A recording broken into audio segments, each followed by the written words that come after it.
ఎక్కడికెళ్ళినా పాడిందే పాటరా అన్నట్టు చంద్రబాబు గారు సెల్ ఫోన్ల గురించి అటు ఉపయోగాల గురించి ఉపన్యాసం ఇవ్వకుండా వెనక రారు. అసలు నేను ఈ ఫోన్లను కనిపెట్టకపోతే ఈ ప్రజానీకం అంతా ఏటైపోయేవారు అని అనుకుంటారా? అదిగో అక్కడ రెడీగా ఉన్నారు. నమస్కారం సార్, మొదలెట్టండి. మీ అందరి దగ్గర సెల్ ఫోన్లు ఉన్నాయనుకుంటాను. ఉన్నాయా? అలా మామూలుగా అడిగితే చెప్పరు సార్, చేతులు పైకి ఎత్తమనండి సార్. సెల్ ఫోన్లు ఉన్నాయని వాళ్ళు చేతులు పైకి ఎత్తండి.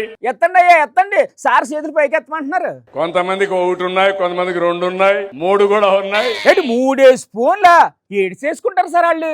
ఒక ఫోన్ బిజినెస్ కు వాడతారు, ఒక బిజినెస్ కుటుంబ సభ్యులకు వాడతారు. ఆ 3వ ఫోన్ దేనికి వాడతారు సార్? సాయంత్రం గంజాయి బ్యాచ్ కో లేకుంటే మందు బ్యాచ్ కో కూడా వాడుకునే పరిస్థితిలో ఉంటారు. మీ మీటింగ్ వచ్చిన వాళ్ళు సాయంత్రం పూట గంజాయి మందు కొడతారు అనేగా మీ ఉద్దేశం? This is too much sir. Cell phone ఒక ఆయుధం. మీకు ఏం చేయొచ్చు అంటారు సార్ ఆ సెల్ ఫోన్ తో? ఎప్పటికప్పుడు మీరు సమాచారం ఇస్తే దాన్ని బేస్ చేసుకొని నేను యాక్షన్లు తీసుకుంటా. ఏం యాక్షన్ తీసుకుంటారు సార్ తమరు? ఇప్పుడు మీరందరూ ఎక్కడ ఉన్నారు? ఇక్కడే కదా ఉన్నారు.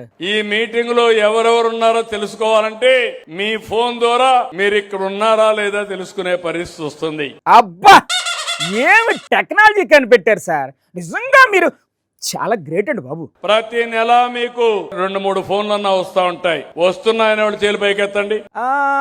ఎవరు ఎత్తడం లేదు సార్. యూట్యూబ్లు మాత్రం బాగా చూస్తారు.